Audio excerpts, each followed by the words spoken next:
ನಮಸ್ಕಾರ. ಕ್ರಿಪ್ಟೋ ಕನ್ನಡ ಚಾನೆಲ್ಗೆ ಸ್ವಾಗತ. ಇವತ್ತು ನಾವು ಕ್ರಿಪ್ಟೋ ಕರೆನ್ಸಿ ಜಗತ್ತಿನ ಒಂದು ತುಂಬಾ ಮೂಲಭೂತವಾದ ವಿಷಯದ ಬಗ್ಗೆ ಮಾತಾಡೋಣ. ಅದುವೇ ಕ್ರಿಪ್ಟೋ ವಾಲೆಟ್ಗಳು. ಈಗ ವಾಲೆಟ್ ಅಂದ ತಕ್ಷಣ ಎಲ್ಲರಿಗೂ ನೆನಪಾಗೋದು ನಮ್ಮ ಪರ್ಸ್ ಅಲ್ವಾ, ಹಣ, ಕಾರ್ಡ್ ಎಲ್ಲ ಇಡೋಕೆ. ಆದ್ರೆ ಈ ಬ್ಲಾಕ್ಚೈನ್ ಕ್ರಿಪ್ಟೋ ವಿಷಯದಲ್ಲಿ ವಾಲೆಟ್ ಅಂದ್ರೆ ಏನು, ಅದರ ಕೆಲ್ಸ ಏನು, ನಿಜವಾಗ್ಲೂ ದುಡ್ಡಿಟ್ಕೊಳ್ಳುತ್ತಾ? ನಮ್ಮತ್ರ ಕೆಲವು ಮಾಹಿತಿ ಇದೆ.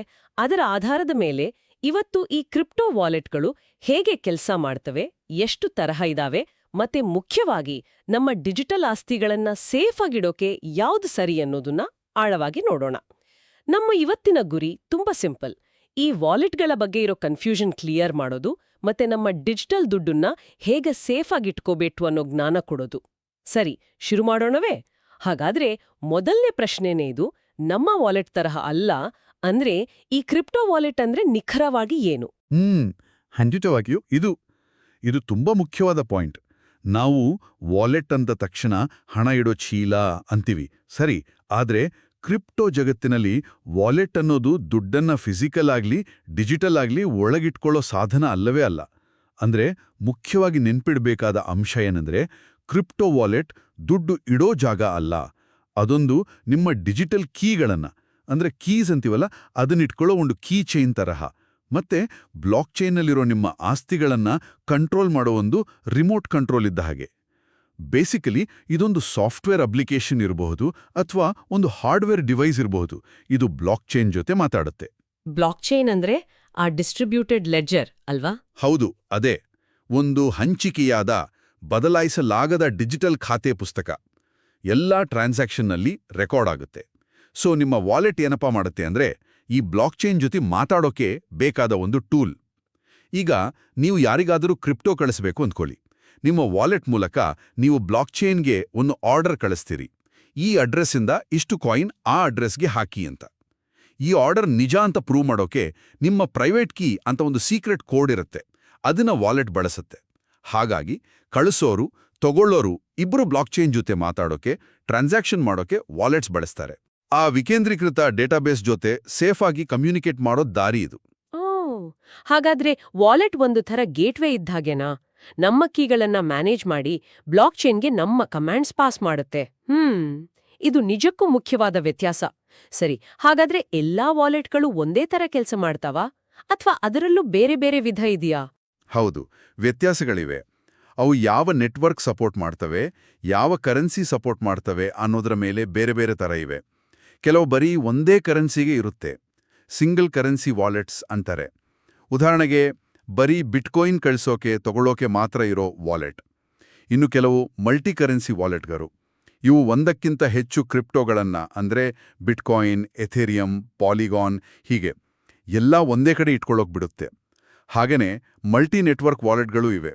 ಇವು ಬೇರೆ ಬೇರೆ ಬ್ಲಾಕ್ ಚೈನ್ ನೆಟ್ವರ್ಕ್ಗಳಲ್ಲಿ, ಈಗ Ethereum network, Binance smart chain, polygon, ಹೀಗೆ ಬೇರೆ ಬೇರೆ ನೆಟ್ವರ್ಕ್ಗಳ ಜೊತೆ ಕೆಲಸ ಮಾಡಬಲ್ಲವು.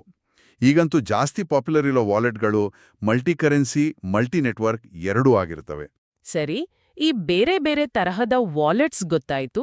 ಆದ್ರೆ ಇಲ್ಲಿ ಒಂದು ದೊಡ್ಡ ಕನ್ಫ್ಯೂಷನ್ ಇದೆ ಅಲ್ವಾ? ಅದನ್ನ ಕ್ಲಿಯರ್ ಮಾಡೋದು ತುಂಬಾ ಮುಖ್ಯ ಅನ್ಸುತ್ತೆ. ಅದೇ ಎಕ್ಸ್ಚೇಂಜ್ ಮತ್ತೆ ವಾಲೆಟ್ ನಡುವಿನ ವ್ಯತ್ಯಾಸ.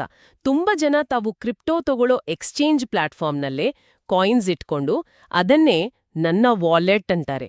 ಇದು ಎಷ್ಟು ಸರಿ? ಇದು ನಿಜವಾಗ್ಲೂ ದೊಡ್ಡ ತಪ್ಪು ತಿಳುವಳಿಕೆ, ಮತ್ತೆ ಆಕ್ಚುಲಿ ತುಂಬಾ ರಿಸ್ಕಿ ಅಭ್ಯಾಸ ಕೂಡ. ಜನ ಯಾಕೆ ಹಾಗೆ ಮಾಡ್ತಾರೆ ಅಂದ್ರೆ, ಅದು ಈಸಿ, ಟ್ರೇಡ್ ಮಾಡೋಕೆ, ಸ್ಟೇಕ್ ಮಾಡೋಕೆ ಅನುಕೂಲ ಅಂತ ಅಲ್ಲೇ ಬಿಡ್ತಾರೆ. ಕೆಲವರು ಎಕ್ಸ್ಚೇಂಜ್ಗಳೇ ಸೇಫ್ ಅಂತ ಕೂಡ ಅನ್ಕೊಂಡಿರ್ತಾರೆ. ಆದರೆ ಇಲ್ಲಿರೋ ಅಸಲಿ ಸಮಸ್ಯೆ ಏನಂದ್ರೆ, ಎಕ್ಸ್ಚೇಂಜ್ನಲ್ಲಿರೋ ನಿಮ್ಮ ಅಕೌಂಟ್ನ ಕಂಟ್ರೋಲ್ ಪೂರ್ತಿಯಾಗಿ ನಿಮ್ಮ ಕೈಲಿರಲ್ಲ. ಆ ಅಕೌಂಟ್ಗೆ ಲಿಂಕ್ ಆಗಿರೋ ಪ್ರೈವೇಟ್ ಕೀಗಳಿರ್ತಾವಲ್ಲ, ಅವು ಎಕ್ಸ್ಚೇಂಜ್ನವ್ರ ಹತ್ರ ಇರುತ್ತೆ. ಪ್ರೈವೇಟ್ ಕೀಗಳೇ ನಮ್ಮ ಹತ್ರ ಇಲ್ವಾ? ಎಕ್ಸಾಕ್ಟ್ಲಿ. ಕ್ರಿಪ್ಟೋದಲ್ಲಿ ಒಂದು ಗೋಲ್ಡನ್ ರೂಲ್ ಇದೆ ನೋಡಿ: not your keys, not your coins. ಅಂದ್ರೆ ನಿಮ್ಮ ಪ್ರೈವೇಟ್ ಕೀ ನಿಮ್ಮ ಹತ್ರ ಇಲ್ಲ ಅಂದ್ರೆ ಆ ಕ್ರಿಪ್ಟೋ ಆಸ್ತಿಗಳು ಟೆಕ್ನಿಕಲಿ ನಿಮ್ಮ ಪೂರ್ತಿ ಕಂಟ್ರೋಲ್ನಲ್ಲಿ ಇಲ್ಲ ಅಂತ ಅರ್ಥ. ಇದನ್ನ ಹೇಗೆ ಹೋಲಿಸ್ಬೋದಂದ್ರೆ, ನಿಮ್ಮ ಬಂಗಾರನ ಬ್ಯಾಂಕ್ ಲಾಕರ್ನಲ್ಲಿ ಇಡೋ ಥರ.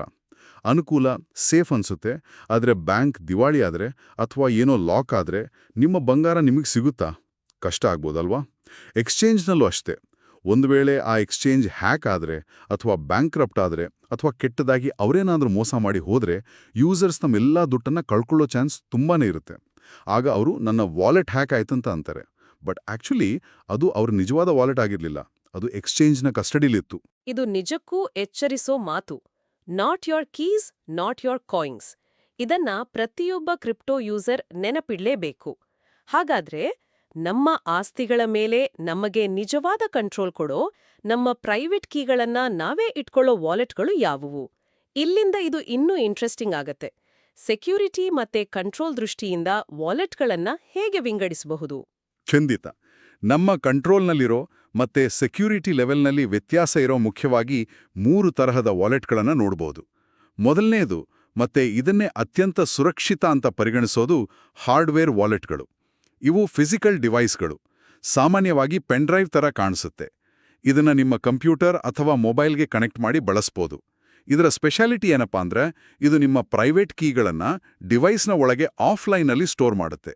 ಅಂದ್ರೆ ನಿಮ್ಮ ಕೀಗಳು ಯಾವತ್ತೂ ಇಂಟರ್ನೆಟ್ಗೆ ಕನೆಕ್ಟ್ ಆಗಿರೋ ನಿಮ್ಮ ಕಂಪ್ಯೂಟರ್ ಅಥವಾ ಫೋನ್ಗೆ ಡೈರೆಕ್ಟಾಗಿ ಬರೋದಿಲ್ಲ. ಇದನ್ನ ಏರ್ ಗ್ಯಾಪ್ ಟೆಕ್ನಾಲಜಿ ಅಥವಾ ಕೋಲ್ಡ್ ಸ್ಟೋರೇಜ್ ಅಂತಾರೆ. ಹಾಗಾದ್ರೆ ಇದೊಂದು ಡಿಜಿಟಲ್ ತಿಜೋರಿ ತರಹನಾ? ನಮ್ಮ ಪ್ರೈವೇಟ್ ಕೀಗಳನ್ನ ಇಂಟರ್ನೆಟ್ನಿಂದ ಪೂರ್ತಿ ದೂರ ಇಡುತ್ತಾ? ಅಂದ್ರೆ ನನ್ನ ಕಂಪ್ಯೂಟರ್ನಲ್ಲಿ ವೈರಸ್ ಇದ್ರೂ ಪರವಾಗಿಲ್ವಾ? ಬಹುತೇಕ ಹೌದು. ಇದು ನಿಮ್ಮ ಪ್ರೈವೇಟ್ ಕೀಗಳನ್ನ ಕಂಪ್ಯೂಟರ್ನ ಆಪರೇಟಿಂಗ್ ಸಿಸ್ಟಮ್ ಇಂದ ಬೇರೆ ಮಾಡುತ್ತೆ. ನೀವು ಟ್ರಾನ್ಸಾಕ್ಷನ್ ಮಾಡುವಾಗ ಆ ಡೀಟೇಲ್ಸ್ ಹಾರ್ಡ್ವೇರ್ ವಾಲೆಟ್ಗೆ ಹೋಗುತ್ತೆ. ಅಲ್ಲಿ ಡಿವೈಸ್ ಒಳಗೆ ನಿಮ್ಮ ಪ್ರೈವೇಟ್ ಕೀ ಯೂಸ್ ಮಾಡಿ ಅದಕ್ಕೆ ಸೈನ್ ಆಡುತ್ತೆ. ಸೈನ್ ಆದ ಟ್ರಾನ್ಸಾಕ್ಷನ್ ಮಾತ್ರ ಹೊರಗಡೆ ಬರುತ್ತೆ. ನಿಮ್ಮ ಕೀ ಡಿವೈಸ್ನಿಂದ ಹೊರಗೆ ಬರೋದೇ ಇಲ್ಲ. ಸೊ ನಿಮ್ಮ ಕಂಪ್ಯೂಟರ್ಗೆ ವೈರಸ್ ಅಟ್ಯಾಕ್ ಆಗಿದ್ರೂ ನಿಮ್ಮ ಕೀಗಳು ಸೇಫ್. ಪಬ್ಲಿಕ್ ಕಂಪ್ಯೂಟರ್ನಲ್ಲೂ ಸೇಫ್ ಆಗಿ ಬಳಸ್ಬೋದು. ಮಾರ್ಕೆಟ್ನಲ್ಲಿ ಟ್ರೆಜರ್ ಮತ್ತೆ ಲೆಜರ್ ಅಂತ ತುಂಬಾ ಪಾಪ್ಯುಲರ್ ಬ್ರ್ಯಾಂಡ್ಸ್ ಇವೆ. ಬೇರೆ ಕಂಪನಿಗಳೂ ಇವೆ ಬಿಡಿ. ಎರಡನೇ ವಿಧ ಸಾಫ್ಟ್ವೇರ್ ವಾಲೆಟ್ಗಳು. ಇವು ನಾನ್ ಕಸ್ಟೋಡಿಯಲ್, ಅಂದ್ರೆ ನಮ್ಮ ಕಂಟ್ರೋಲ್ನಲ್ಲಿರುವವು. ಇವು ಹಾರ್ಡ್ವೇರ್ ವಾಲೆಟ್ ಅಷ್ಟು ಸೆಕ್ಯೂರ್ ಅಲ್ಲದಿದ್ರೂ ಎಕ್ಸ್ಚೇಂಜ್ ವಾಲೆಟ್ಗಿಂತ ತುಂಬ ಸೇಫ್ ಮತ್ತು ಕಂಟ್ರೋಲ್ ನಮ್ಮ ಹತ್ರ ಇರುತ್ತೆ. ಇವು ನಿಮ್ಮ ಕಂಪ್ಯೂಟರ್ ಅಥವಾ ಸ್ಮಾರ್ಟ್ಫೋನ್ನಲ್ಲಿ ಇನ್ಸ್ಟಾಲ್ ಮಾಡ್ಕೊಳ್ಳೋ ಅಪ್ಲಿಕೇಶನ್ಗಳು. ಈಗ ಮೆಟಾಮಾಸ್ಕ್ ಅಂತ ಕೇಳಿರ್ತೀರಿ, ಅದು ಇದಕ್ಕೆ ಒಳ್ಳೆ ಉದಾಹರಣೆ. ಬ್ರೌಸರ್ ಎಕ್ಸ್ಟೆನ್ಷನ್ ಆಗಿ ಯೂಸ್ ಮಾಡ್ಬೋದು. ಮೊಬೈಲ್ ಆ್ಯಪ್ ಕೂಡ ಇದೆ. ಮುಖ್ಯವಾಗಿ ಎಥೀರಿಯಂ ಮತ್ತು ಅದರ ಜೊತೆ ಕೆಲಸ ಮಾಡೋ ಬೇರೆ ಬ್ಲಾಕ್ ಚೈನ್ಗಳು, ಅಂದರೆ ERC20 ಟೋಕನ್ಸ್, NFTಗಳು, ಲೇಯರ್ 1, ಲೇಯರ್ 2, ಇವುಗಳಿಗೆಲ್ಲ ತುಂಬ ಜನ ಯೂಸ್ ಮಾಡ್ತಾರೆ. ಈ ಥರದ ವಾಲೆಟ್ಗಳು ಸಾಮಾನ್ಯವಾಗಿ ಫ್ರೀಯಾಗಿ ಸಿಗುತ್ತೆ. ಇಲ್ಲಿ ಇಂಪಾರ್ಟೆಂಟ್ ವಿಷಯ ಏನಂದ್ರೆ, ವಾಲೆಟ್ ಕ್ರಿಯೇಟ್ ಮಾಡುವಾಗ ನಿಮಗೆ 12 ಅಥವಾ 24 ಇಂಗ್ಲಿಷ್ ಪದಗಳ ಒಂದು ಸೀಡ್ ಫ್ರೇಸ್ ಕೊಡ್ತಾರೆ. ಬೀಜ ಪದಗುಚ್ಛ ಅಂತನೂ ಹೇಳ್ತಾರೆ. ರಿಕವರಿ ಫ್ರೇಸ್ ಅಂತನೂ ಕರೀತಾರೆ. ಆ ಸೀಡ್ ಫ್ರೇಸ್ ಅಷ್ಟು ಮುಖ್ಯನಾ?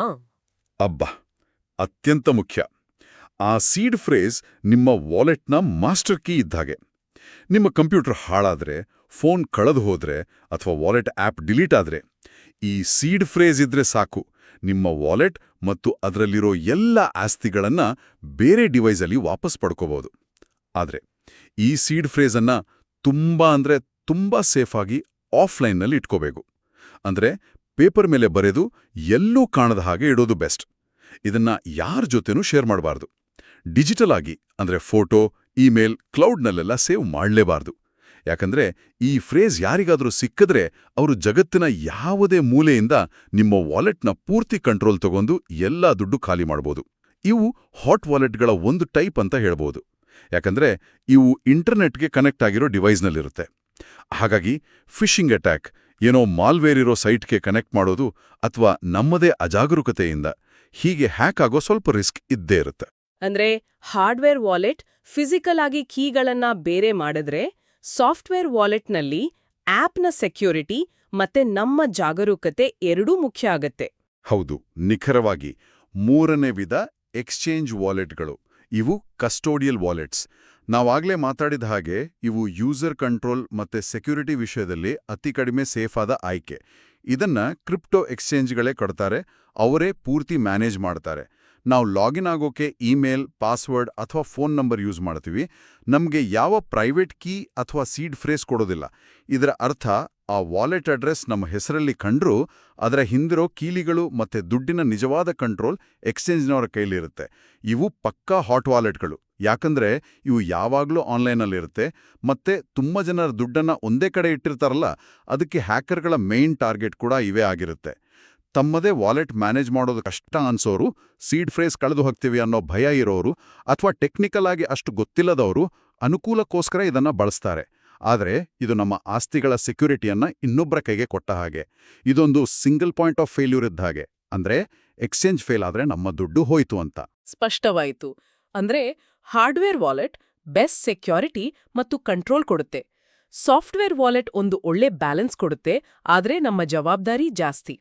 ಎಕ್ಸ್ಚೇಂಜ್ ವಾಲೆಟ್ ಈಸಿ, ಆದ್ರೆ ಕಂಟ್ರೋಲ್ ಮತ್ತೆ ಸೆಕ್ಯೂರಿಟಿಯಲ್ಲಿ ಕಾಂಪ್ರಮೈಸ್ ಆಗ್ಬೇಕು. ಹಾಗಾದರೆ ಕೊನೆಗೆ ಈ ಹಾರ್ಡ್ವೇರ್ ಅಥವಾ ಸಾಫ್ಟ್ವೇರ್ ವಾಲೆಟ್ ಬಳಸುವಾಗ ಸೆಕ್ಯೂರಿಟಿಯ ಪೂರ್ತಿ ಹೊಣೆ ಯಾರ ಮೇಲೆ? ಇದು ತುಂಬಾ ಇಂಪಾರ್ಟೆಂಟ್ ಪಾಯಿಂಟ್. ನೀವು ಹಾರ್ಡ್ವೇರ್ ವಾಲೆಟ್ ಬಳಸಿ ಅಥವಾ ನಾನ್ ಕಸ್ಟೋಡಿಯಲ್ ಸಾಫ್ಟ್ವೇರ್ ವಾಲೆಟ್ ಬಳಸಿ, ಏನಾದರೂ ಆಗಲಿ, ಕೊನೆಗೆ ನಿಮ್ಮ ಡಿಜಿಟಲ್ ಆಸ್ತಿಗಳ ಭದ್ರತೆಯ ಸಂಪೂರ್ಣ ಜವಾಬ್ದಾರಿ ನಿಮ್ದೇ, ಯೂಸರ್ ಆದ ನಿಮ್ದೇ. ನಿಮ್ಮ ಸೀಡ್ ಫ್ರೇಸನ್ನು ಸೇಫ್ ಆಗಿಡೋದು, ನಿಮ್ಮ ಡಿವೈಸ್ಗಳನ್ನು ಸೆಕ್ಯೂರ್ ಆಗಿಟ್ಕೊಳ್ಳೋದು, ಫಿಶಿಂಗ್ ಅಟ್ಯಾಕ್ ಬಗ್ಗೆ ಹುಷಾರಾಗಿರೋದು, ಇದೆಲ್ಲ ನಮ್ಮದೇ ಜವಾಬ್ದಾರಿ. ಆಕ್ಚುಲಿ ಕ್ರಿಪ್ಟೋಕರೆನ್ಸಿಯ ಮೂಲ ತತ್ವವೇ ಸೆಲ್ಫ್ ಕಸ್ಟಡಿ. ಅಂದ್ರೆ ನಿಮ್ಮ ಹಣದ ಮೇಲೆ ನಿಮಗೆ ಪೂರ್ತಿ ಕಂಟ್ರೋಲ್, ನಿಮಗೆ ಪೂರ್ತಿ ಜವಾಬ್ದಾರಿ. ಕೆಲವೊಮ್ಮೆ ಕ್ರಿಪ್ಟೋ ಬಗ್ಗೆ ನೆಗೆಟಿವ್ ಆಗಿ ಮಾತಾಡೋರು ಈ ಸ್ವಂತ ಜವಾಬ್ದಾರಿ ತಗೊಳ್ಳೋಕೆ ಇಷ್ಟಪಡದೇ ಇರೋರೇ ಆಗಿರ್ತಾರೆ. ಈಗಿನ ಬ್ಯಾಂಕಿಂಗ್ ಸಿಸ್ಟಮ್ನಲ್ಲಿ ಬ್ಯಾಂಕ್ ನಮ್ಮ ದುಡ್ಡಿಗೆ ಸ್ವಲ್ಪ ಗ್ಯಾರಂಟಿ ಕೊಡುತ್ತೆ, ಆದರೆ ಈ ವಿಕೇಂದ್ರೀಕೃತ ಜಗತ್ತಿನಲ್ಲಿ ನೀವೇ ನಿಮ್ಮ ಬ್ಯಾಂಕ್. ನೀವೇ ನಿಮ್ಮ ಬ್ಯಾಂಕ್. ವಾವ್! ಇದು ಕ್ರಿಪ್ಟೋದ ಪವರ್ ಮತ್ತೆ ರೆಸ್ಪಾನ್ಸಿಬಿಲಿಟಿ ಎರಡನ್ನೂ ಹೇಳುತ್ತೆ. ಸರಿ, ಹಾಗಾದ್ರೆ ಇವತ್ತಿನ ಈ ಚರ್ಚೆಯಿಂದ ನಮ್ಗೆ ಗೊತ್ತಾದ ಮುಖ್ಯ ವಿಷಯಗಳನ್ನ ಒಂದ್ಸಲ ರೀಕ್ಯಾಪ್ ಮಾಡೋಣ. ಮೊದಲನೇದಾಗಿ, ಕ್ರಿಪ್ಟೋ ವಾಲೆಟ್ಗಳು ದುಡ್ಡು ಇಡೋ ಪರ್ಸ್ ಅಲ್ಲ. ಅವು ಬ್ಲಾಕ್ಚೇನ್ ಜೊತೆ ಮಾತಾಡೋಕೆ, ನಮ್ಮ ಡಿಜಿಟಲ್ ಕೀಗಳನ್ನ ಮ್ಯಾನೇಜ್ ಮಾಡೋಕೆ ಇರೋ ಟೂಲ್ಸ್, ಒಂಥರ ಕೀ ಚೈನ್ ಮತ್ತೆ ರಿಮೋಟ್ ಕಂಟ್ರೋಲ್. ಎರಡನೇದು, ಸೆಕ್ಯೂರಿಟಿ ವಿಷಯದಲ್ಲಿ ಹಾರ್ಡ್ವೇರ್ ವಾಲೆಟ್ಗಳು ಬೆಸ್ಟ್, ಕೋಲ್ಡ್ ಸ್ಟೋರೇಜ್.